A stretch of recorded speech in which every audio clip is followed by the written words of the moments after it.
કચ્છના ક્રિકેટ જગતના Bhishma પિતામાં doctor M S. રાજારામની પુણ્યતિથિએ સેવાકીય કાર્યક્રમો. ભુજ કચ્છ ક્રિકેટ જગતના ભીષ્મ પિતામાં ડોક્ટર એમ.એસ. રાજારામનની પુણ્યતિથિ નિમિત્તે સત્યમ સંસ્થા અને તાનારીરી મહિલા મંડળ દ્વારા વિવિધ સેવાકીય કાર્યક્રમો યોજાયા.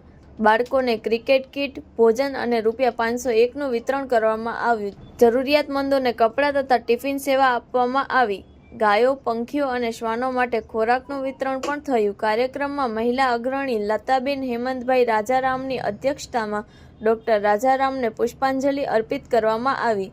અનેક આગેવાનો તથા સામાજિક કાર્યકરોએ હાજરી આપી અને શ્રદ્ધાંજલિ વ્યક્ત કરી. રિપોર્ટ બાય દર્શન મહેતા, भूज। मेरा father in law doctor Rajaram का तिथि का दिन है आज, और उसने क्रिकेट का भीष्म पिता थे, और सत्यम संस्था हर साल उनके यादगिरी में बच्चे लोग को भोजन करवाते हैं और भोजन देते हैं, और इस साल भोजन भी खिलाया और क्रिकेट का किट सबको दिया। बच्चे बहुत अच्छे काम करते हैं सत्यम संस्था।